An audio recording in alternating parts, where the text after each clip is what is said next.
escolhi a computação e foi a melhor coisa que eu fiz de fato, mas foi uma jornada até eu realmente olhar para esse caminho e falar, não, esse é o meu caminho. Então eu fui tateando ali, escolhendo.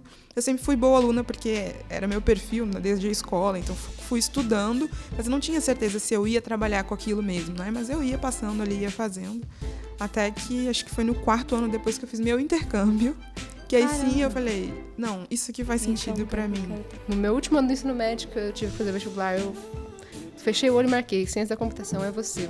Porque eu sou uma pessoa que sou obcecada e muito feliz quando eu passo 10 horas olhando para um código.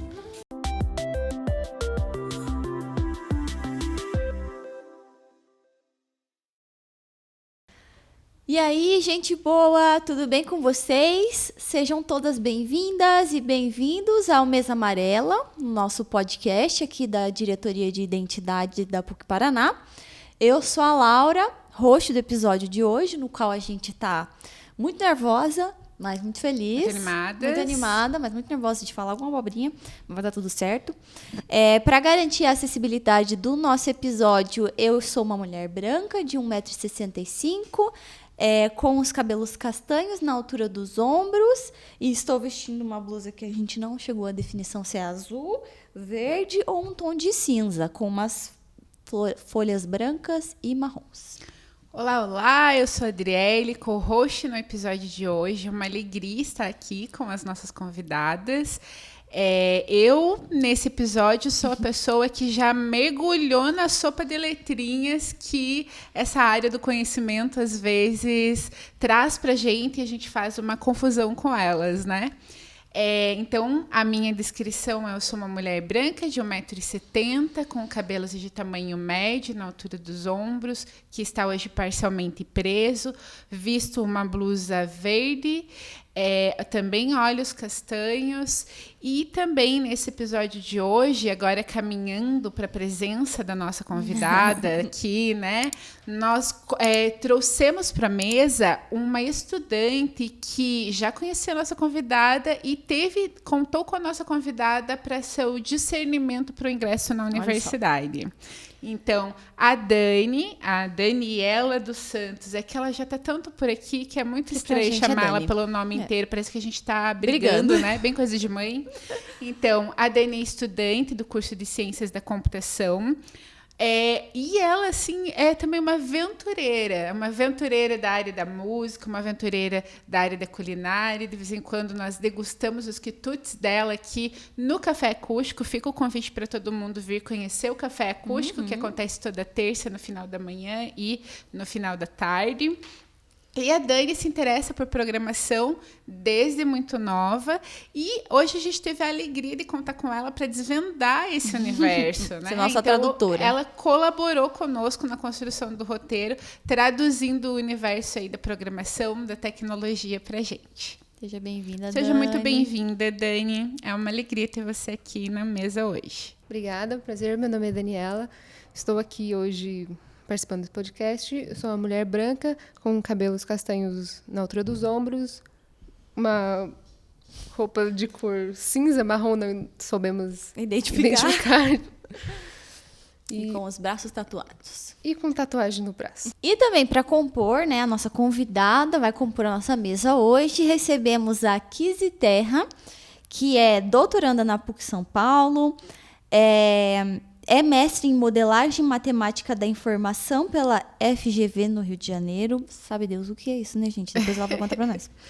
Graduada em Engenharia da Computação pelo Instituto Militar de Engenharia e, junto com seu companheiro, Alisson Paz, é fundador do canal PG Dinâmica no YouTube pela startup Alforria. Seja bem-vinda, Kizzy. Obrigada, estou muito feliz de estar aqui, Laura, Adri, Dani. É um prazer, eu sou uma mulher negra, estou com cabelo trançado e preso parcialmente, tenho 1,58 m, tenho 31 anos. E que tá com uma blusa rosa. Estou com uma blusa rosa. Essa a gente não se confundiu gola. Que cor que é, nem é dela nem a tua. Rosa bebê, né? A gente está precisando daquelas tabelinhas de Um cores. círculo cromático aí pra gente saber. E pra gente começar, vamos botar elas uma presepada, né? Porque aqui, assim, a gente gosta de uma emoção. Então, nós costumamos fazer uma brincadeira no início do episódio, lançando uma pergunta que vocês precisam responder assim no tweet, bem rapidinho, uma frase simples. E geralmente é uma pergunta assim, com um pouco mais de emoção, uma pergunta que está por aí, né? Que é para a gente esquentar os motores aqui. Vocês topam? Sim, com certeza. Então, a nossa pergunta é... Aqui não quer calar. E a gente está com medo da resposta dela. A gente está com medo da resposta, a gente está aqui se preparando. A inteligência artificial vai roubar os nossos empregos? Quem começa? Posso começar em um tweet, né? Tweet. Olha, a resposta é que a inteligência artificial ela não pode roubar nada de ninguém, porque quem toma as decisões, no fim das contas, é um decisor humano. Então, quem está desenvolvendo ferramenta, quem está construindo, quem está optando por utilizar a inteligência artificial para substituir ou não pessoas, são outras pessoas. Nossa, você saiu muito bem. Arrasou, hein? Tomara que as pessoas que nos empregam não pensem em automatizar nada. Que os tomadores de decisão, né? Socorro. E aí, Dani? A minha resposta é que não. Nesse caso, a gente pode utilizar a inteligência artificial mais para nos auxiliar. Por exemplo, na medicina, ela não vai roubar o lugar do médico, mas sim o médico vai usar ele a favor.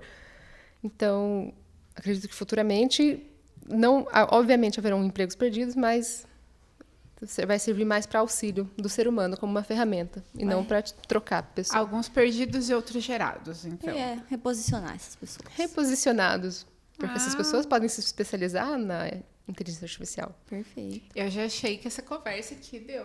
Já deu uma esquentada. E ufa, também aliviou um pouco a gente. Isso é bom também.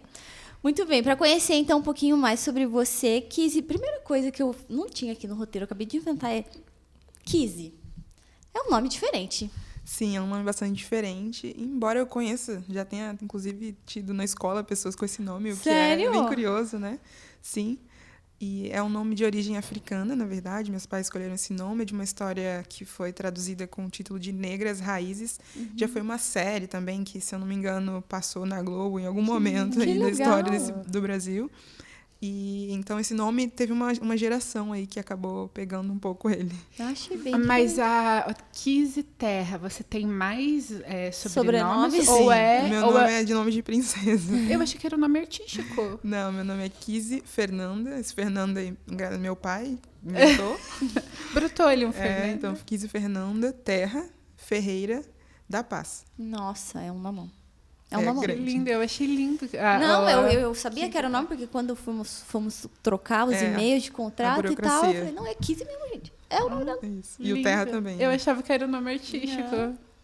Mas, beleza, então explicado o nome dela que eu achei muito diferente, e eu nunca conheci nenhuma Kizzy, agora eu conheço. Você é gaúcha de nascimento, Isso. foi morar no Rio por um tempo e hoje está em São Paulo. Teve uma formação de militar, assim, uma estrutura na sua formação acadêmica militar, né, aquele currículo todo que eu apresentei, que não sei nem por onde começar aquilo lá. Conta um pouco para nós sobre a sua história com a tecnologia, com a inteligência artificial, como é que foi esse apaixonamento aí? Legal, é uma boa pergunta. Sim, eu sou gaúcha, né? Fui para o Rio de Janeiro para estudar, para fazer graduação no Instituto Militar de Engenharia, que você mencionou. E lá no Instituto Militar de Engenharia existem alunos que são civis e alunos militares, e eu estava nesse grupo dos militares que, junto com a graduação, a gente faz uma formação militar. Então, acampamento, treinamento, tiro, fuzil, tudo. Tudo que tem direito, né? Então, isso também é curioso hoje em dia, né? Porque quem me conhece assim, na internet não consegue imaginar todas essas coisas. E a minha história com a tecnologia, ela seguiu esse caminho também. Então, eu não tenho essa história de que comecei a gostar de tecnologia ou de programação especificamente quando criança. Então, eu até ouvi falar, acho que quando eu estava no ensino médio já, de programação, mas me parecia algo distante, não sabia muito bem o que era. Eu tive acesso ao computador em casa, então sou de uma família de classe média, ali por 95, mais ou menos. Chegou o computador em casa, aquele lá do tubão cinza que a gente acessou. Clássico. Mas para mim era, sim, uma ferramenta, usava ali como todo mundo, né? Já baixei música, já usei vários softwares e segui a vida normal. Só que o que foi diferencial para mim foi a faculdade que eu escolhi, porque durante o ensino médio eu tinha na minha cabeça que eu ia fazer engenharia elétrica. Por quê?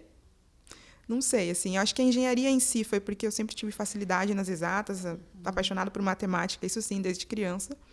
E aí parece que em algum momento as pessoas vão te direcionando, né? Ah, vai para o direito, vai para a engenharia, aquela coisa, vai para a medicina, as coisas mais clássicas. E aí eu falei, acho que engenharia elétrica, estudei eletricidade ali na física, no ensino médio. Fiz vestibular para engenharia elétrica na URGS, só que eu estava no 2º ano, eu passei. Terminei o 3º ano, só que quando eu estava no final do 1º, eu descobri o Instituto Militar de Engenharia.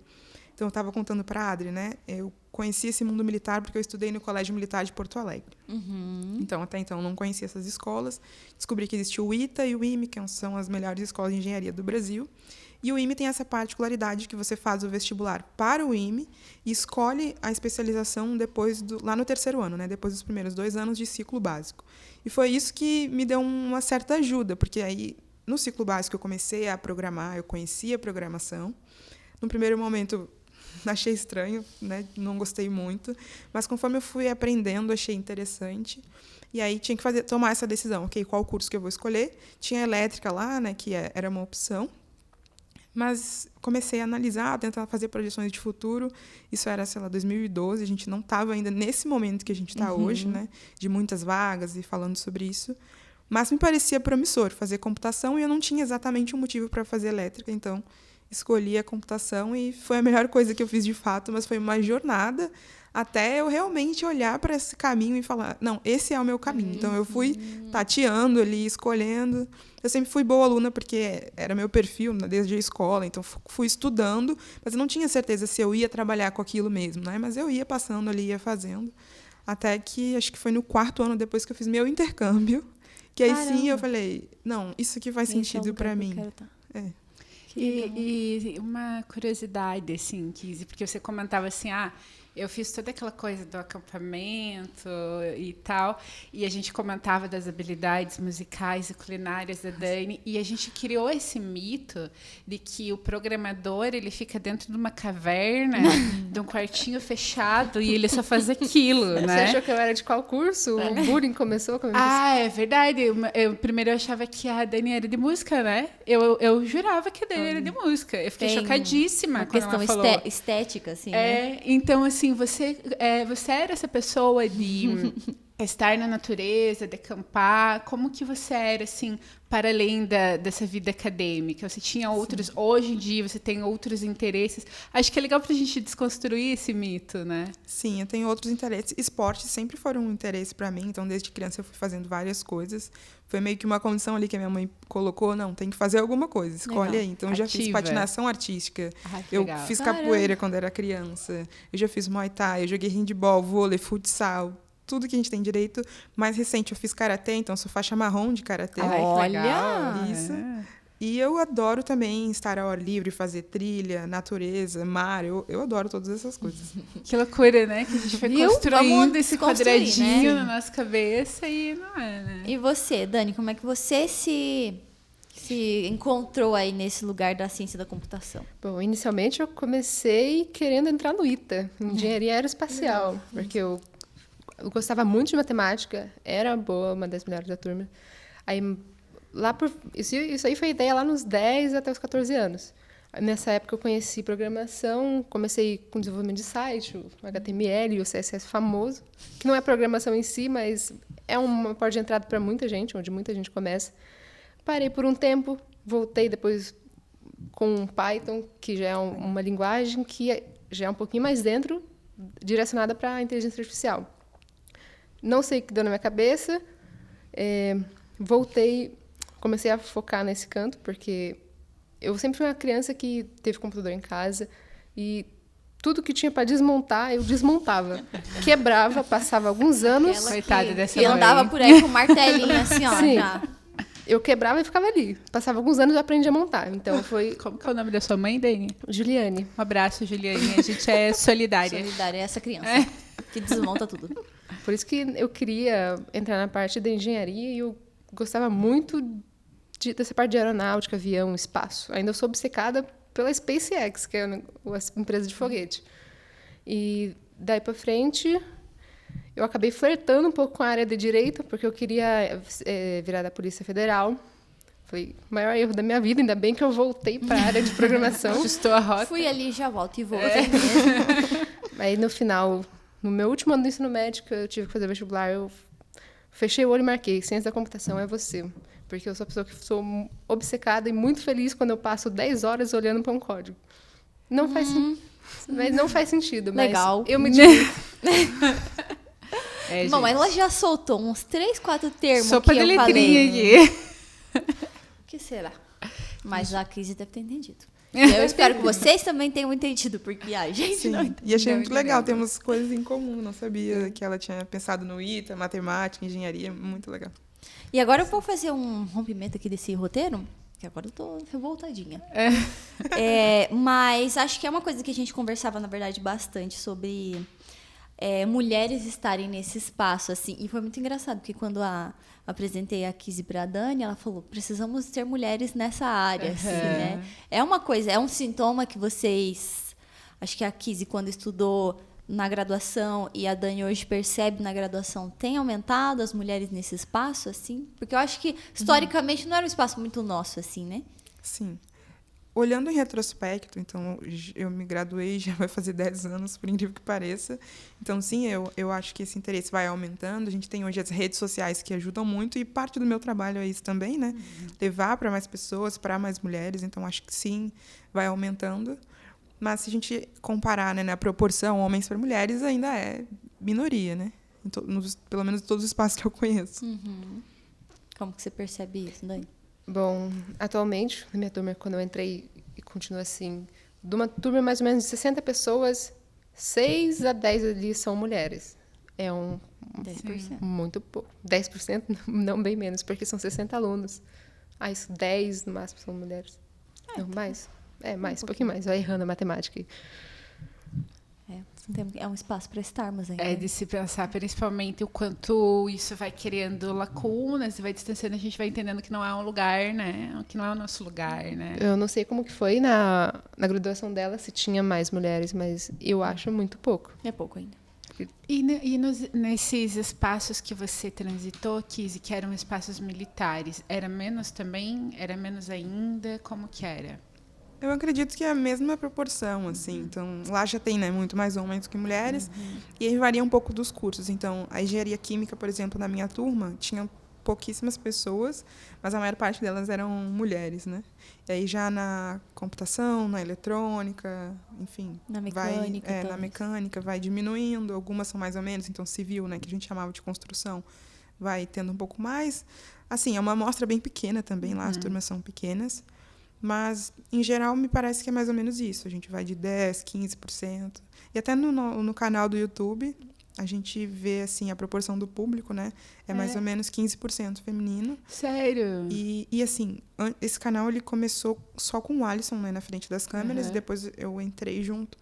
E quando era só ele, então era lá para os 90% masculino. E quando eu entrei, melhorou um pouco essa distribuição, mas mais ou menos me parece que tem esse teto. E comparando com outros canais, realmente já está acima da média, sabe? Esses 15% é bastante. Olha que curioso, né? Isso repercutir ali no É uma representatividade, conteúdo. né? Eu acho curioso, e daí isso entra de encontro aqui já com uma pergunta que a gente tem, que é assim, se isso é para todo mundo, se programação é para todo mundo. Porque eu acho que tem uma esfera que é social, que a gente construiu na cabeça assim de que, nossa, é muito difícil, é para quem tem habilidades muito específicas, matemáticas e habilidades de exatas, né? Mas, ao mesmo tempo, eu fico pensando se a gente... Eu entendo um pouco assim, essa é um pouco a minha leitura, assim, isso daí não, é para quem tem muita essa habilidade... mas, ao mesmo tempo, parece que tem uma construção social que sustenta isso, né? De que esse universo, de que isso não são habilidades que a gente costuma ter. Então, a gente queria saber um pouquinho de vocês, assim, a programação, aquela sopa de letrinhas que a gente vê, ela é para todo mundo? Ela é uma coisa, assim, que se eu parar, me dedicar, eu vou conseguir aprender? Ou não? Também esse interesse parte de ter habilidades mais específicas, assim? Pode falar, Dani. Ok. Bom, como eu estou mais recente, saí do ensino médio praticamente, desde que eu comecei lá oficialmente com programação aos 14, eu esperava mais ter mais matemática, essas coisas, porque eu sou uma pessoa que era obcecada assim nas minhas aulas de física. Um abraço pro meu professor Diego, maravilhoso.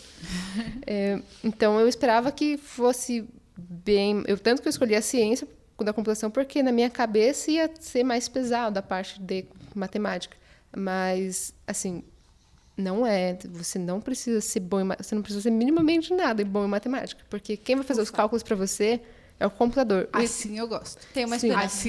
Assim funciona. Você só precisa entender o que você está fazendo. Você não precisa acertar o cálculo, você precisa entender o que você está fazendo.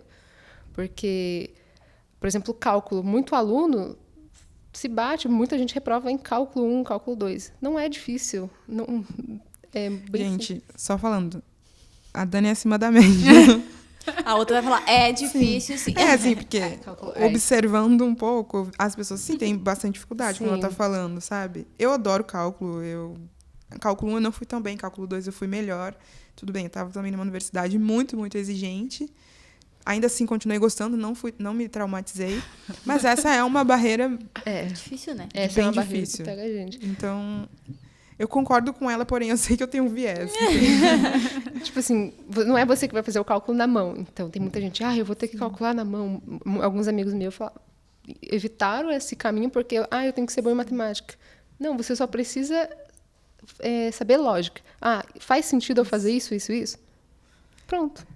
Acho que a Dani também teve facilidade, porque, veja, ela já gostava de matemática. Se você tem uma boa base da matemática, da escola mesmo, dificilmente você vai ter tanta dificuldade, Sim. sabe? Mas a gente tem uma lacuna também em Tem. relação a essa matemática básica. Principalmente nas escolas públicas, que a gente Exato. vê que os alunos vêm muito mal preparados. E alguns da minha turma, quando chegam, tem que aprender coisa básica. Como Geralmente é assim. Não, e a Dani falou uma palavra que para mim é assustadora.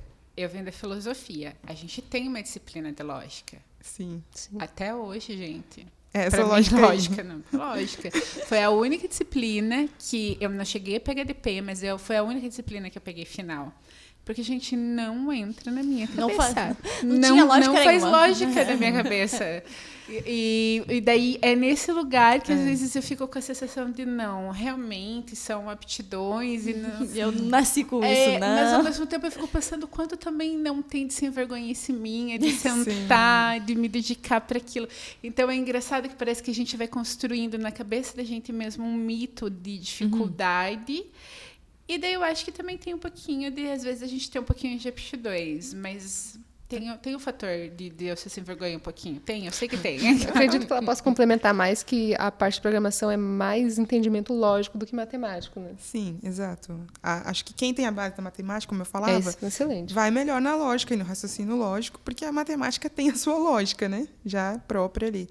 Mas, de fato, quando a gente vai para as matérias, né, de lógicas mesmo, ali a lógica proposicional, a lógica matemática, a gente vai estudar dedução natural, várias coisas, vai ficando mais difícil, porque são camadas de abstração que vão sendo construídas umas em cima das outras. Então, se você tem alguma lacuna numa dessas, vai ficando para trás um pouco, sabe? Mas, em relação à programação, principalmente, assim, acho que a gente pode separar, porque tem várias formas de você utilizar a programação, o que você vai fazer com isso, e a gente sim vai migrando, eu acho, para um tempo em que outras profissões vão conseguindo utilizar a programação. Então, algumas ferramentas você não precisa saber tanto código, você consegue ali usar um low code, que a gente chama, ou no code, que são ferramentas com pouco código ou nenhum código, e que se você consegue dominar esse raciocínio lógico, você consegue resolver problemas.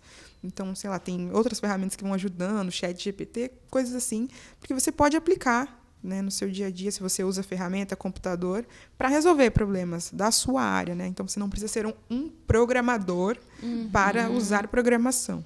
Eu tenho notado mesmo esse movimento. Há um tempo atrás, de repente eu falo uma besteira, vocês me desculpem, tá?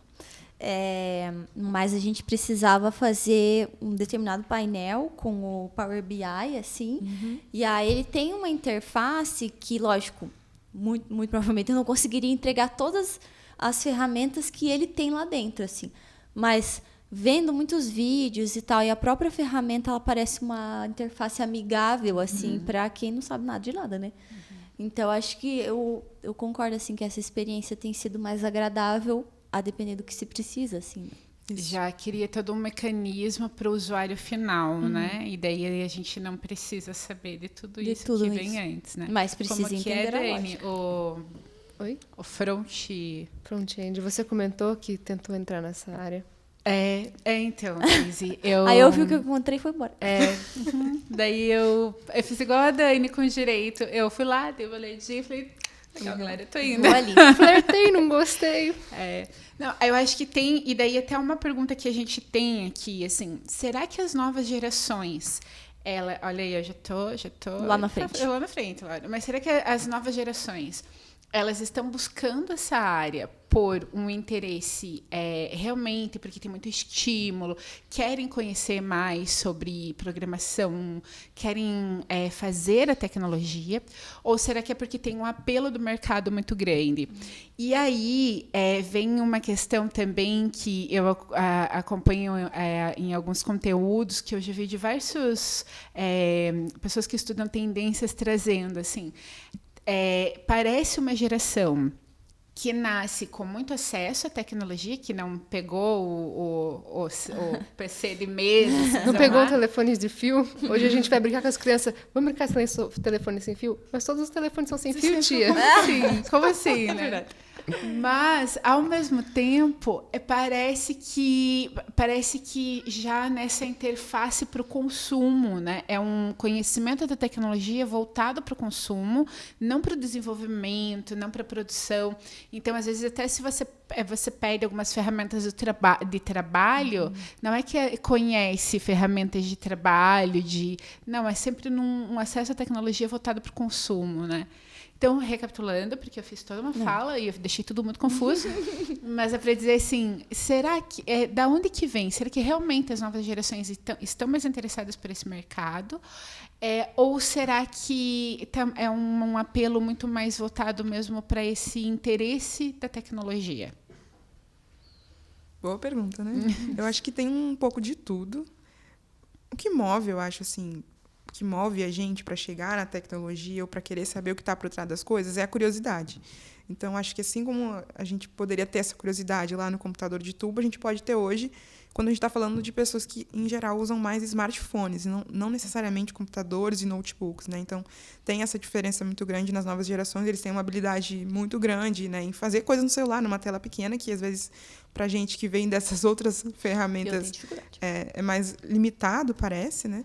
Só que isso também orienta a um tipo de consumo específico. Então, por exemplo, a gente vai ter pessoas que não conhecem o Office, essas ferramentas que são tradicionais, né? Que quem acessou o computador como eu em 95, praticamente tinha isso ali no computador, o Word, essas coisas. Exato. Então, PowerPoint hoje é Canvas.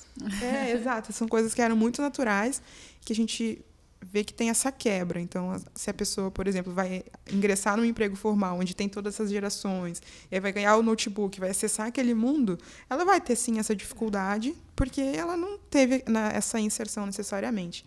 Então, eu acho que, sim, tem essa dificuldade, porque a gente tem hoje um dificultador maior da curiosidade, que eu acho que são as redes sociais, as coisas que prendem a nossa atenção e que não nos deixam ter um tempo de ócio, um tempo de olhar, né, a filosofia aí, para a gente refletir, observar o mundo e criar as nossas perguntas. Então, se a gente está capturado por coisas que nos consomem, fica mais difícil. Eu acho que isso muda um pouco o comportamento, mas, por outro lado, como você falou, tem um mercado de trabalho ali, né, pulsante. Então, provavelmente, essa pessoa dessa nova geração que a gente está falando aí abstratamente, alguém na família provavelmente vai falar, se você não sai do computador, não sai do videogame, vai fazer isso aí. Então, talvez tenha esse estímulo que é mais de um viés de sobrevivência, né?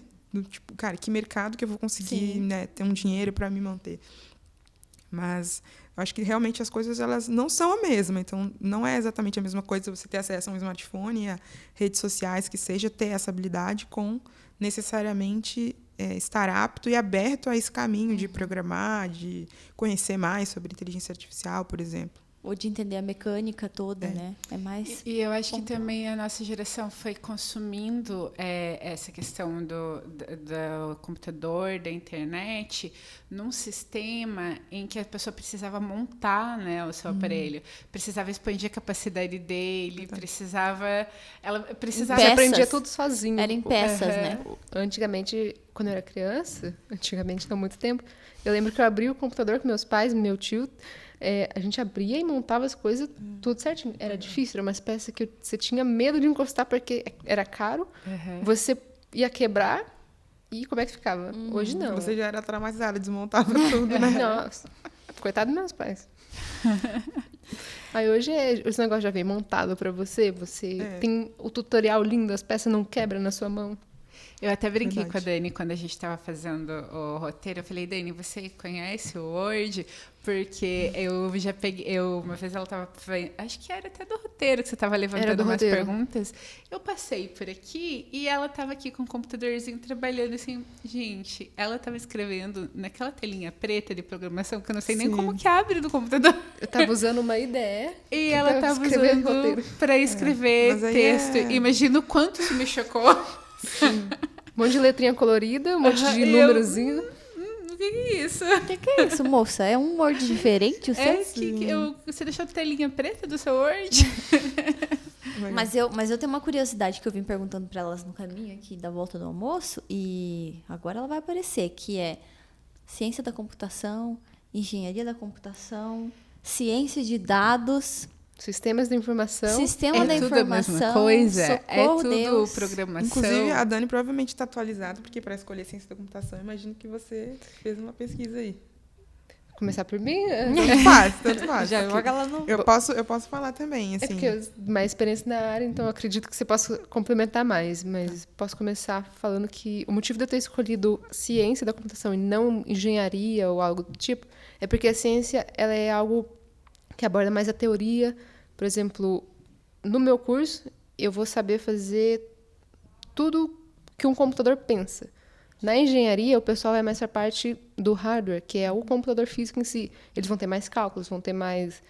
Por favor, me corrija, porque engenharia não é minha área. Eu acho que, assim, vamos pensar de uma forma mais simples e didática possível. Quando a gente fala de ciência da computação, a gente está olhando software, né, o programa ali do computador, como ela falou, o computador pensando, computando coisas. E na engenharia a gente tem software e hardware. Então, hardware físico, software, né, o lógico ali da máquina. E aí tem uma particularidade que eu observo da engenharia de computação no Brasil, que os cursos são heterogêneos. Então, tem faculdades que vai focar mais no software e menos no hardware, e outras que vão mais para o hardware e menos para o software. E quando a gente fala do hardware, a gente tem aí uma interseção com a engenharia eletrônica, que é muito focada no hardware. Então, no meu curso, por exemplo, eu tive aulas de hardware e disciplinas que eram até em comum com a engenharia eletrônica, mas eu tive um curso muito focado em software também, em teoria, em matemática, e conversando com pessoas, né, que já fizeram engenharia em outros lugares, eu vejo que isso varia bastante. Mas você ainda adicionou a ciência de dados ciência aí. de dados e sistema Sistema da informação. Sistema da informação. Pacotinho, a gente fez um pacotinho, gente. Então, vou falar da ciência de dados, que é uma disciplina que reúne, na verdade, os fundamentos da matemática, da computação e da estatística.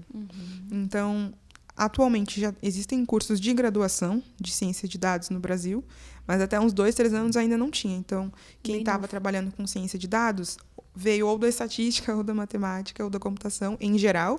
Claro, outras engenharias, todo mundo pode, né, acabar direcionando a carreira para aquele lugar.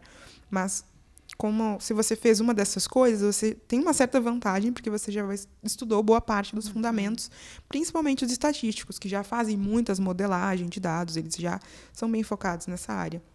Foi aí que eu parei dele. Foi aí que você parou. E o sistema da informação? Sistema da informação, eu não posso falar muito, porque eu nem cogitei essa área, então eu não pesquisei. Mas, Sim. Pelo que fontes exteriores me contaram, é uma versão, por exemplo, da ciência da computação, só que um pouco mais focada no mercado. Ela vai mais para a informação, trabalhar com dados em si. A gente da ciência da computação, não. A gente é literalmente um teórico obcecado por entender como um computador pensa. Sim.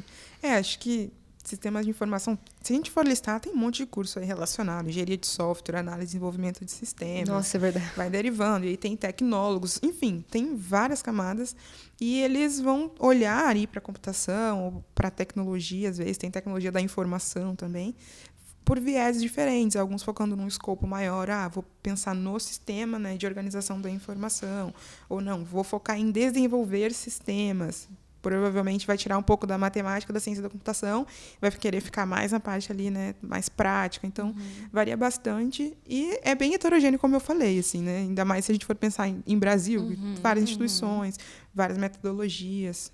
Então, é uma sopa de letrinhas mesmo. E daí até nos cursos. E daí vai derivando todos esses programas e sistemas e plataformas, né, que a Dani nos presenteou aqui com os termos do Python, do SS, não sei. HTML, JavaScript. E daí, isso é comum a todas essas áreas. Tipo, o pessoal geralmente tem um conhecimento dessas plataformas. Sim, eu não posso falar sobre os cursos, né, as grades, mas o que eu observo assim, em termos de mercado de trabalho é que as pessoas vão olhando, né, onde tem as vagas, e aí o mercado em si acaba direcionando um pouco, né? Que é popular, né? Então, o JavaScript, por exemplo, é bastante popular. Então, se você fez sistema de informação e quer trabalhar com programação, ou se fez desenvolvimento de sistemas, você vai acabar tendo que saber JavaScript. Então, o pessoal vai se direcionando mais ou menos nessas áreas. Eu gosto bastante dos cursos de ciência da computação e engenharia de computação, porque eles são mais tradicionais, entre aspas, e focam muito em fundamentos. Então, né, tem essa discussão, né, das pessoas acharem que a faculdade tem que preparar para o mercado de trabalho, mas às vezes isso é uma armadilha, porque o mercado pode amanhã mudar a ferramenta. Se você focou em ferramenta, você vai ficar um pouco para trás. Mas se você focou em fundamento, né, você aprende a outra linguagem ali rapidamente. Eu acho que esse é um caminho que faz mais sentido. Legal. Esse é um ponto importante, claro. Porque você escuta eu falando esse monte de sopa de letrinha, que são praticamente idiomas diferentes que um computador entende, e você pensa, nossa, eu tenho que aprender do zero cada uma. Não. Todas elas têm uma base em comum. Todas elas têm uma lógica de funcionamento. Só muda a forma que se escreve, igual o português, igual o inglês. A gente se comunica da mesma forma, só muda a letra que se escreve, a palavra. Nossa, mas eu acho que é o que fundamento, a Kizzy trouxe sim, um ponto que é muito interessante, até para os nossos estudantes, né? E também, isso que a Dani falou agora, era um ponto que a gente já refletiu na produção do roteiro, que é, então, ter um bom fundamento para quando surgir a demanda, o mercado se movimentar, você é para a vida, né? A gente vai se movimentando. E a Dani falava dessa ansiedade de estar sempre atualizado e estar sempre acompanhando todas as linguagens que surgem, né? Então, que também, com um bom fundamento, você consegue ir migrar, sem problemas, e se especializando, né? E aproveitando esse cenário de mercado, né, de trabalho, e se especializando e ocupando outros espaços, Kizzy, como que você percebe hoje, pensando em formação? Você já trouxe uma informação para nós de... existem muitos desdobramentos, né? Assim, curso de um pouco de tudo, assim, né? E, às vezes, para nós que estamos mais fora, é até difícil entender o que se direciona, assim.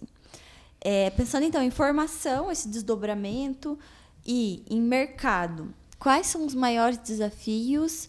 Quais são, voltando um pouquinho da primeira pergunta que a gente fez, de roubar os empregos ou não roubar, quais são as maiores oportunidades?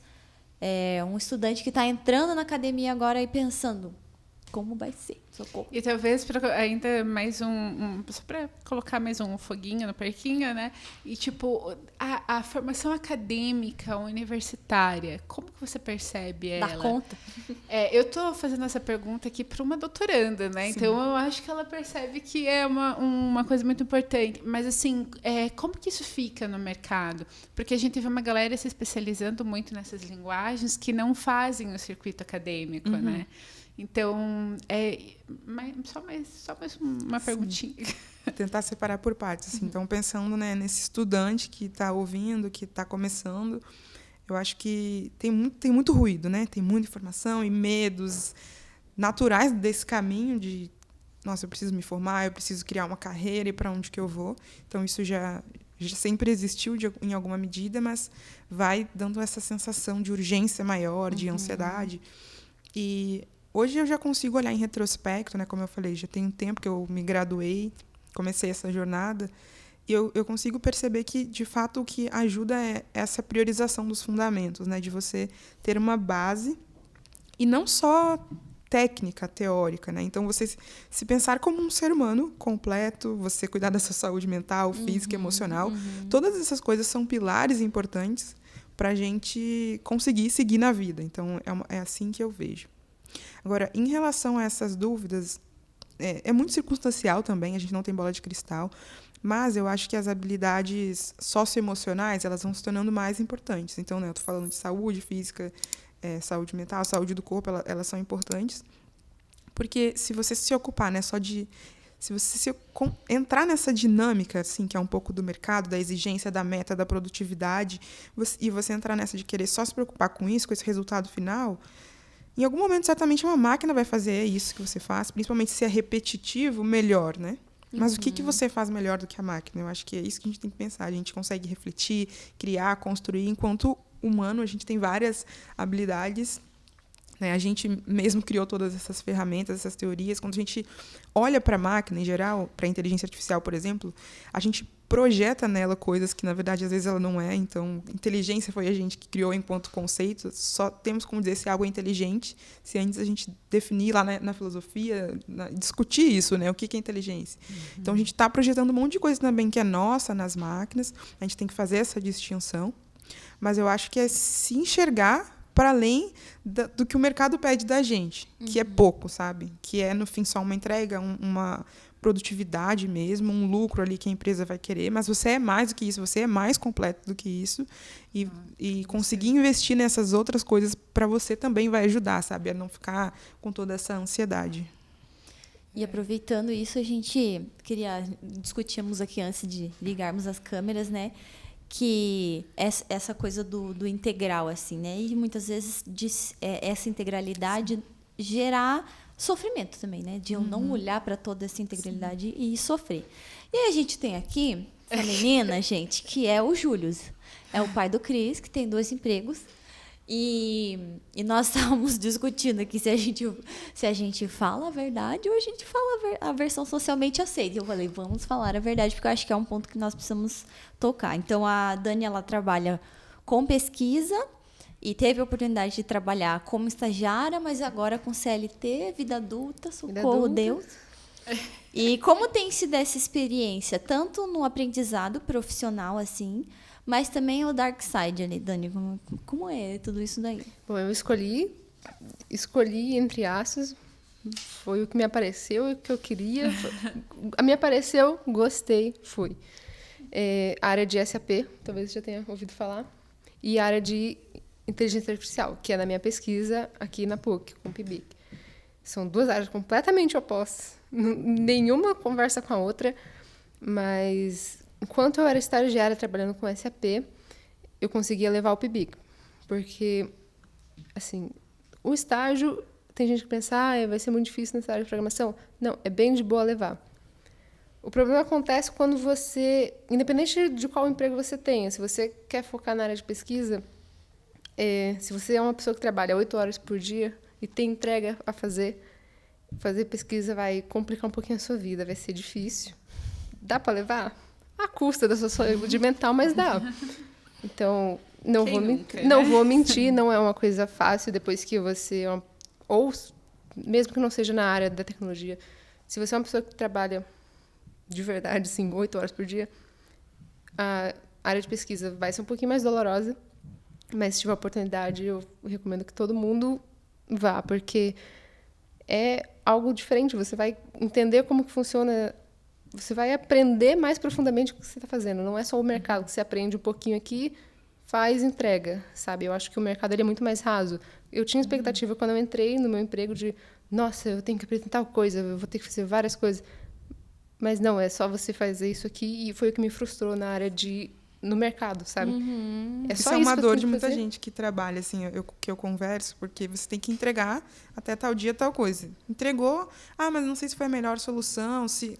Não deu tempo, faz o que dá, sabe? Então a pessoa fica um pouco com essa angústia, tipo, mas eu queria que meu código fosse assim, fosse assado, fosse otimizado. É bem frustrante. Queria aplicar todas as coisas que eu sei que existem. Não dá tempo.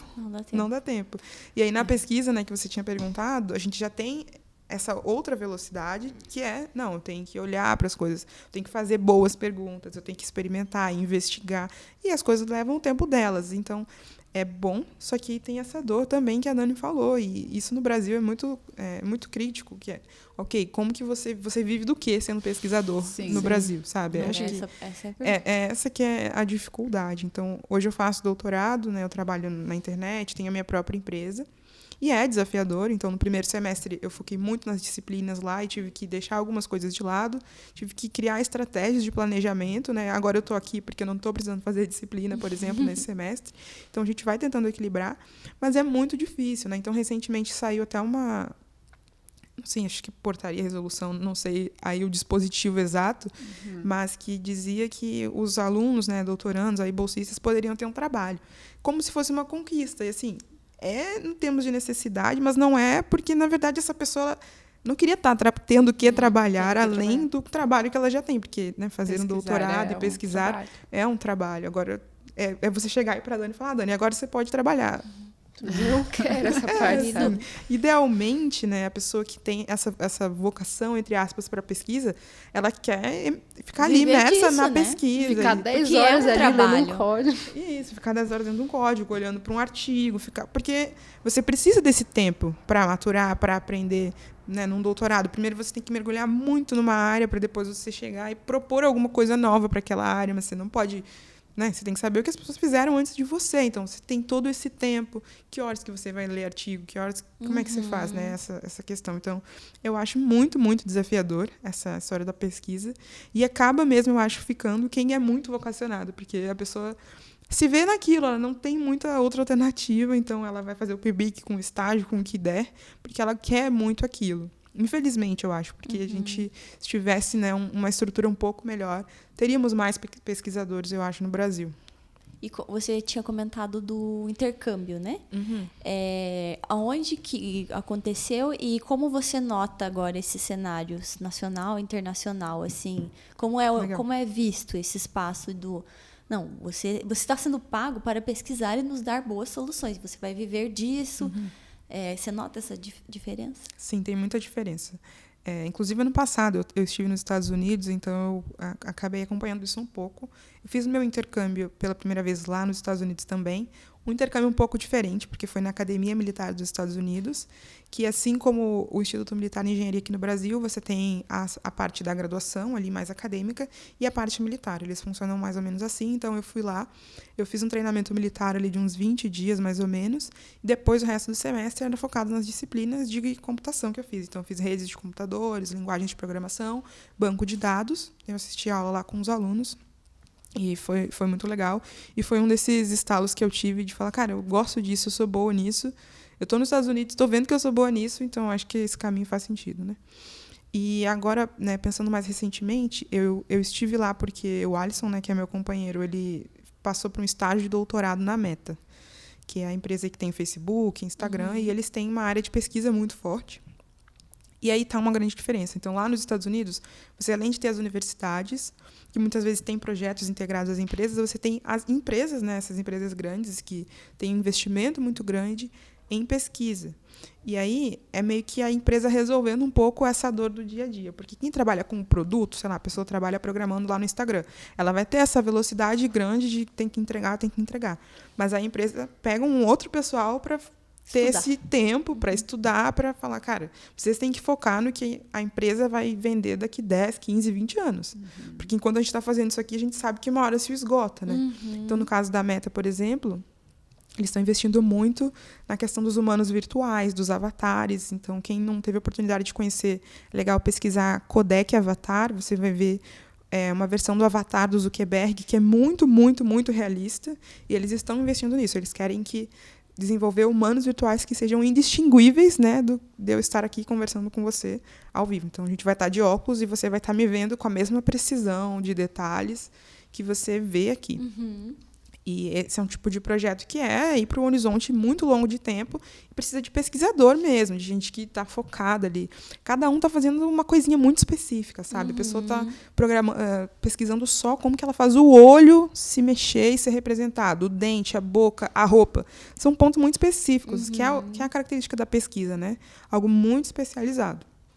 Então tem uma diferença drástica, por exemplo, em relação E precisa ter uma ao Brasil. dedicação, né? Isso. Não dá para fazer um monte de coisa. E é muito caro fazer isso, né? Muito, muito caro. Eles investem muito dinheiro para as pessoas irem lá e fazerem essas pequenas contribuições. E você, assim, a leitura que você fez desse primeiro contato, também no diálogo com o Alisson, você acha que é mais leve a pressão para esse grupo de pesquisadores em relação às entregas, assim? Sim. No sentido, assim, não é nesse ritmo frenético, doido, daí tem essa perspectiva mais de longo prazo de se considerar os avanços também nessa perspectiva. Sim, assim. O que ele relatou foi justamente essa sensação, porque ele é também, né, pesquisador, doutorando no INPA, que é o Instituto de Matemática Pura e Aplicada.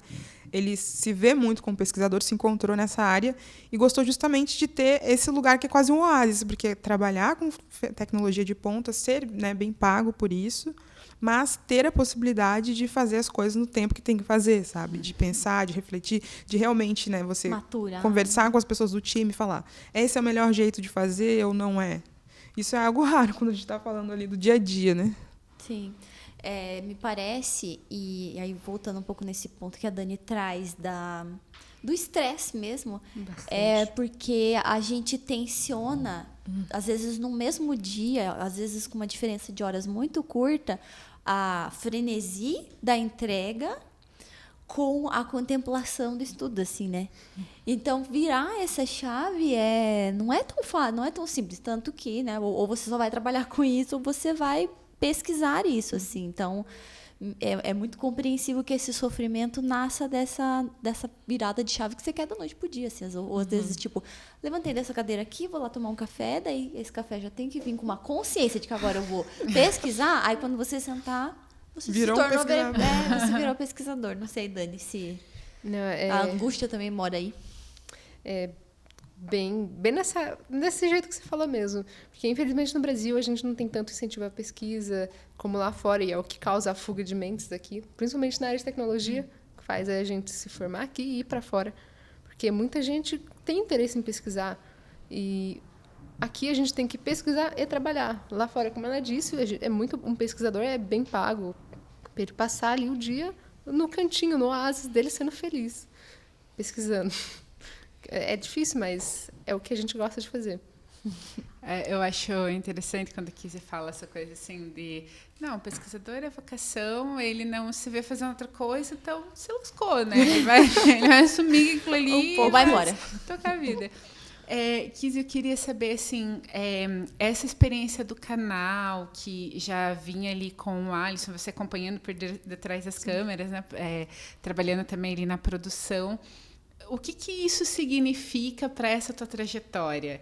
A hora que você, que vem de toda essa formação voltada para a tecnologia, já vinha no intercâmbio, estava ali imerso nesse universo. Me parece assim, que você já tinha uma trajetória toda de pesquisa, de vivência acadêmica, e daí vocês vão se experimentar nesse lugar da comunicação, né? Nessa lógica das redes sociais, que também passa pela questão do algoritmo, né? Então, e para essa tua trajetória, o que isso significou? Quais as reflexões, as alegrias ou os desafios que isso te trouxe? Sim, é uma pergunta legal, né? Eu acho que se me perguntasse aí há uns 10 anos, jamais imaginaria fazer isso assim dessa maneira, né? Até porque eu nunca fui uma pessoa muito da exposição, sei lá, de sonho de ser famosa, conhecida de alguma maneira. Isso nunca passou assim por mim. Então, pensar em ter o alcance que a gente tem hoje, né, é bastante, assim, é muito grande já porque eu poderia imaginar. Mas por um outro lado, eu sempre tive essa vocação de compartilhar, de dividir, né, o conhecimento. Legal. Eu sou já de uma família de professoras e professores, então, né, certamente aprendi também. E algo também que a minha mãe, eu acho que me ensinou um pouco, porque quando eu tinha facilidade na escola, a minha mãe falava que se eu terminasse a tarefa, eu era para olhar para o lado e ver se alguém estava precisando de ajuda. Isso foi algo que mudou assim, muito a minha vida, né? De não ser autocentrada e de entender que a educação, ali, o conhecimento é algo que a gente pode dividir. Né? E aí, quando você começa ali, sei lá, muito pequena mesmo, com 9, 10 anos, quando você começa a tentar ajudar alguém e você vê que a pessoa, de alguma forma, aprende com você, isso dá uma sensação gostosa de ajudar alguém. Então, isso foi algo que passou, assim, pela minha vida e continuou. Na graduação, eu fui me envolvendo em projetos, assim, né, dar aula particular. Eu já fui monitora, assim, disciplina no mestrado. Eu fiz direito por um tempo, também fui monitora no direito. Então, é algo que pulsa em mim. Eu gosto de compartilhar e vejo que as pessoas conseguem entender, de alguma forma, com um pouco mais de facilidade, o que eu tento explicar. Então, eu acho que o canal veio muito nesse lugar, né, para expandir isso. Então, colocar na internet. Eu acho que foi só por isso que eu consegui fazer, porque eu tinha uma certa timidez, eu não gostava de me ver, de me assistir. Começar, né, a trabalhar ali com a câmera é algo que gera um certo desconforto, pelo menos para mim. Não era tão natural. Mas essa vontade e essa percepção de entender que, bom, tem gente que talvez só vai acessar essa informação através de mim. Então, é quase que uma retribuição mesmo. Bom, se eu tive acessos que outras pessoas parecidas comigo não tiveram, elas podem, né, olhar para mim e falar, não, isso aqui faz sentido. Às vezes é só, né, você despertar na pessoa um desejo, uma curiosidade para ela ir atrás em outros meios. Então, isso representa muito isso para mim, sabe? Essa oportunidade de retribuir, né, para a sociedade, para as pessoas, os acessos que eu vou tendo ao longo da vida. E até hoje é assim. Então, eu vou aprendendo coisas no doutorado, eu tento levar lá no canal. Recentemente fiz um vídeo falando sobre ferramentas de inteligência artificial para ajudar os pesquisadores. Então, o que está sendo utilizado, né, muito fora do Brasil, inclusive, que as pessoas podem usar para fazer revisão bibliográfica de artigos, para, enfim, um monte de coisas, né, que você pode utilizar. E esse é o drive principal desse projeto na minha carreira. E, felizmente, né, a gente vem crescendo e as pessoas vêm reconhecendo o que é um incentivo importante, mas, né, logo no início a gente entendeu que não era para você pegar nos números. Então, se uma pessoa visse meu vídeo, já ia cumprir o objetivo, que é esse que eu falei. Então, focar nisso foi muito mais importante ao longo do tempo. Só continua fazendo e aí as coisas vão andando, né? E por isso eu estou aqui, por exemplo, né? Não estaria certamente se não fosse isso. Legal. Muito legal. O papo tá bom, mas como a gente falou no começo, vendo, a né? síndica chegou. A gente comentou com a Kizzy que a Laura sempre fala que eu falo demais. Vocês sabem. Tem que segurar essa mulher, gente. Vocês sabem disso. Vocês estão aí, vocês sabem disso. Mas pra gente ir caminhando finalmente, antes da gente ir para as nossas recomendações, qual é o conselho, a dica, calma, vai dar tudo certo, que a gente pode dar para quem está ingressando nesse mundo agora ou pensa em ingressar, que talvez esteja no ensino médio ou que está aí meio à deriva, ou que flerta às vezes com esse espaço, mas não sabe exatamente por onde começar. O que essa pessoa... Por onde começar? Bom, como eu já andei um pouco mais, né? Inclusive, quero falar para a Dani, calma, vai dar tudo certo. e assim, às vezes, muitas vezes, né, a gente passa por essa angústia, por esse sofrimento, mas eu fiquei muito feliz, por exemplo, de saber que você está tentando, assim, e a gente precisa, né? Já que você é uma pessoa que gosta da pesquisa, da matemática, talvez em algum momento você saia do Brasil, eu vou entender, não se sinta culpada por isso, mas eu acho que passa, sabe, essa angústia, mas a gente precisa continuar. Eu acho que esse é o maior desafio, acordar todo dia e fazer de novo o que tem que ser feito, sabe? Isso já dá muito trabalho. Acho que a Dani pode falar um recado para quem está no ensino médio, porque ela está um pouco mais próxima, mas eu acho que para quem está construindo carreira, a dica que eu falei antes de conseguir também desfocar um pouco disso. Então, você sabe que você tem suas obrigações, seja na faculdade, seja no trabalho, mas também se lembrar de não sucumbir aí nessas exigências todas que vêm de fora e às vezes a gente reforça dentro, né, de se sentir impostor, de, né, ficar nessa angústia de achar que tinha que ter atingido já um resultado que não atingiu, mas você está no seu tempo, você está no seu caminho, na sua jornada. Se você não parar, você vai, né, chegar. Esse é o ponto. Continue a nadar. Resistência, Precisa de uma resiliência, sim. Bom, eu iria dizer sobre 2 terrores que a gente passa um pouco antes de entrar na faculdade de TI, que é esse monte de tecnologia, eu tenho que saber tudo? Não, você não tem. Você pode entrar sabendo programar na faculdade e pode entrar não sabendo. Se você não sabe nada, mas tem interesse nessa área de TI, não tem problema. São poucos que entram na faculdade atualmente sabendo fazer algum código. O importante é sair sabendo. O importante é sair Entrar sabendo. não, mas sair é importante. Então, se você já programa um pouco antes da faculdade, você não precisa saber um monte de tecnologia. Não vai ser tão útil assim para sua vida. Não precisa ter esse desespero, porque eu queria aprender 10 de uma vez para trabalhar em X empresas. Não, você saiba muito bem 3, pelo menos 3. É esse o recado que eu dou, não se desespere tentando aprender tudo. Não dá. Vamos por partes. Vamos por partes. Bom, pra gente ir agora, vamos para as nossas recomendações? Vamos. Então, como vocês sabem, e agora as meninas vão ser convidadas também a participarem aqui conosco, a gente gosta de concluir o nosso episódio trazendo referências que podem ter a ver com o assunto ou podem expandir um pouco mais. A nossa recomendação da casa hoje é um lugar que a Kizzy visitou aqui no nosso campus, que eu não soube explicar muito bem para ela do que se tratava. Mas aí a gente encontrou dele no caminho e daí ficou um pouco melhor. Mais recentemente foi inaugurado aqui no nosso campus o XR Center, que é um espaço de realidade estendida, porque eu falava ampliada. E lá nós temos diversas experiências aí relacionadas à pesquisa em tecnologia.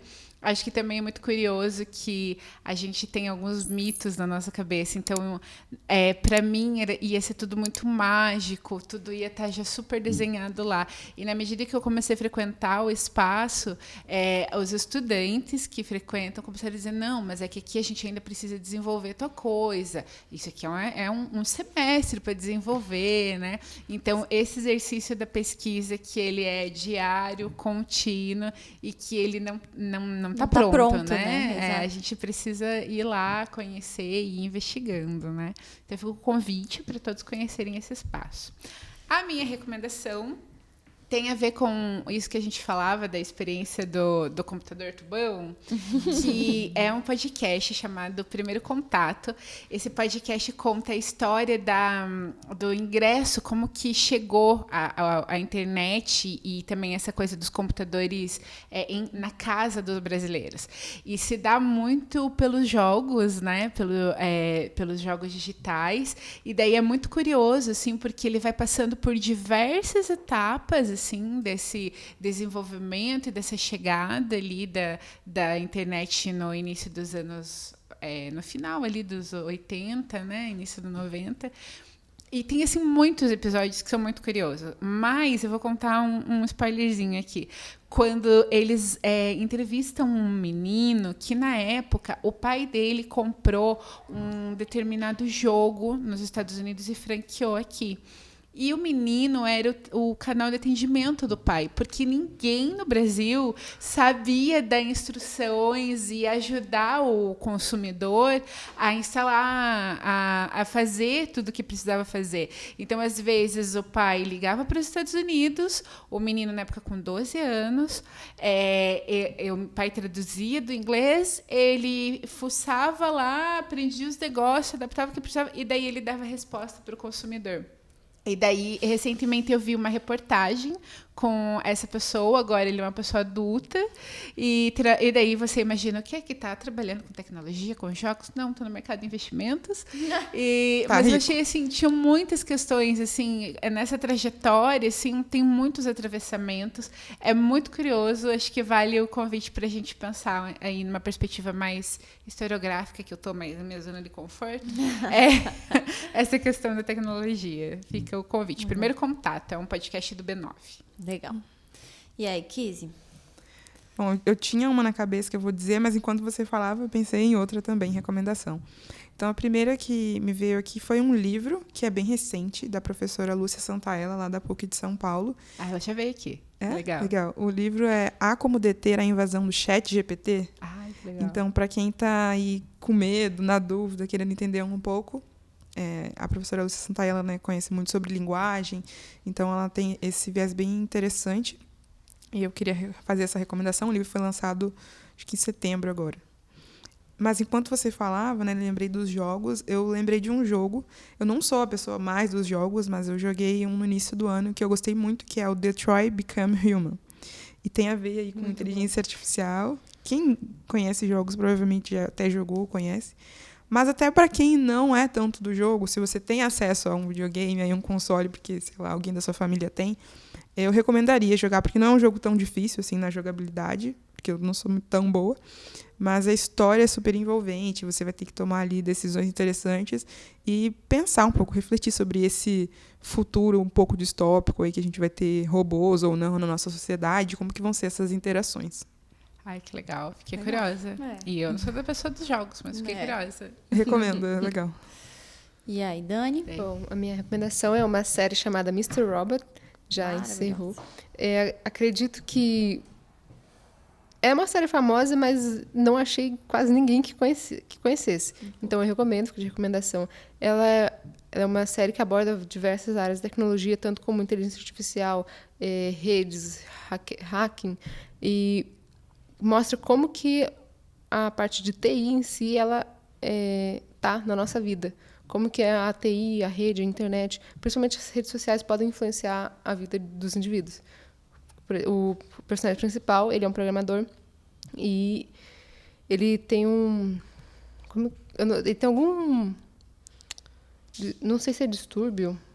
Às vezes eu tinha a impressão que era alguma coisa envolvendo a esquizofrenia Isso, ou a ele- bipolaridade, assim. Ele tinha algum problema psicológico só que ele era um excelente programador assim nessa área. E ele tinha uma ética própria, né? Isso. Tem uns dilemas, assim, que ele se coloca que é bem Legal, né? interessante. Então, é uma série que eu recomendo, que vai abrir a sua visão para diversas áreas de tecnologia. Eu esqueci o nome do ator, mas é o mesmo que faz o Freddie Mercury no Isso. filme do Queen. Como que é o nome Ele mesmo é um que eu não acho que- entendi? Da série? Mr. Mr. Robot. Ah, legal. Boa Fiquei recomendação. curiosa. Aí, ó, achou? Você, nossa, primeira pessoa que eu Eu vou fazer 2 recomendações. A primeira tem uma questão mais distópica também, que se chama, eu até indiquei ela no Device, é Westworld, que eu acho muito boa, da HBO, ela tá na HBO.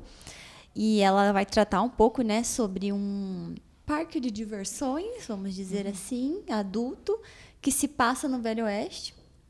Só que aí tem uma mescla entre humanos, robôs. Aí aqueles robôs parecem já não tão robôs assim e tal. Algumas questões bem interessantes que eu acho ela bem provocativa. E por algum motivo no qual eu não sei muito expressar, conforme vocês iam falando, eu me lembrei muito de um filme chamado Capitão Fantástico. E vou tentar localizar um pouco a minha fala. Esse filme é um pai, né, em que a mãe acaba já no início. Eu não vou dar muito spoiler, já, gente. Mas já no início você sabe que a mãe dessas crianças morreram. E acho que são 5 ou 6 crianças. E eles vivem num espaço muito afastado da comunidade. Quase como se vivesse no meio da floresta. Uma casa de árvore, assim, sabe? E tem um contato muito plural, assim, não só com conhecimento, como aquele pai ensina aquelas crianças, mas também tem um tratamento quase meio militar, assim, faz as crianças correrem, escalarem, uma coisa meio sobrevivente, tipo, vocês perderem no meio da floresta, o que vai fazer? E só que chega um momento que, por conta da morte da mãe, eles precisam vir ter um contato com a civilização. E aí essas crianças, alguns já, um rapaz que já é mais adulto, deve ter uns 19 anos, começa a ter contato com uma realidade que eles não tinham até então. Então eu acho, me coloca um pouco nesse lugar de fronteira entre a cognição, o físico, que está muito próximo ali naquela comunidade, daquela família, e depois eles terem contato com uma civilização que tem um modo diferente de agir, assim. Então, há um estranhamento, assim. Não sei se isso... Porque exatamente me sugeriu isso na minha cabeça, mas a minha galera aqui dentro achou interessante a gente Os pensar. divertidamente dela. A minha são galera muito aqui dentro achou peculiares. interessante as pessoas pensarem assim. Ela nos coloca um pouco na fronteira, assim, de o que é a educação, que vida é essa que nós estamos levando, e o que é certo e o que é errado. Então... Eu achei curioso quando você falou que tem uma ética... Ele tem uma ética muito peculiar. Ainda fiquei pensando, então é ética? A Vou dar um filosofia. spoiler, vou dar um spoiler então de é o que é ética. essa ética, que eu achei muito interessante. Aqui vai ser um spoiler mesmo, tá? Quem quer assistir Mr. Robot, não vê essa parte. Mas é que é logo no começo da temporada. Que eu não sei se ele chega a apagar, mas eu tenho essa memória, que ele apaga os registros de dívida das pessoas. Sim. Porque ele acha que os bancões, assim, não tinham que ficar cobrando ninguém, assim, entendeu? Tipo, dívidas imobiliárias, estudantis. Então, daí você fica pensando, Tá certo ou tá errado? tá certo ou tá errado? E é o tal que da parte do... Igual a gente fala que médico pensa que é Deus, o programador é o novo Deus, porque a gente faz o que a gente Mas aí quer. a pessoa que estudou filosofia vai ter que nos dar essa aula aí. Olha aí, jogou a bola pra cá. Voltar, Não, mas eu acho muito curioso quando a Kizzy abriu falando assim, a tecnologia vai roubar nossos empregos. Não, quem toma a ser decisão, humaninho quem cria, somos nós, né? Então, no final das contas, a discussão, no final das contas, é uma discussão ética, né? Exato. No sentido de isso tá a favor do bem comum, até onde isso Onde aqui tá, está né? a favor do bem comum, né? No final, quem decide somos nós e não a máquina. Fica aí. Muito legal. Fica aí, gente, essa reflexão aí. Que reflexão. Que reflexão. Gente, muito obrigada, Dani. Muito obrigada, Kizzy, Adri. Obrigada. Sobrevivemos. Sobrevivemos, a gente estava com Foram medo muito desse bem, hein? episódio. Sobrevivemos. Quero agradecer, então, a participação de vocês aqui na mesa. Acho que foi um papo bem legal e bem diferente, né? Nos tirou, assim, da nossa zona de conforto também para entender outros espaços. Queremos agradecer aqui ao João, que nos apoia, tá aqui, o Mago das Lentes. Ao Juliano, que vai mexer nesse episódio depois, aí editar e ficar bem bonitão. Quero agradecer ao Natan, que é o nosso intérprete de Libras, que também garante a acessibilidade nos nossos episódios. A Chamex, que estão aqui com os Chamex Notes que eles mandaram para nós. A FTD Educação e também ao PUC Idiomas, que é muita gente trabalhando aqui para fazer isso aqui rodar, gente. Então, isso é muito bacana. Continuem nos acompanhando. Aqui nós temos mais episódios ainda nessa temporada. Ainda não acabou nossa jornada. E até a próxima semana, gente. Muito obrigada. Muito obrigada. Foi ótimo. Até mais. Tchau, até.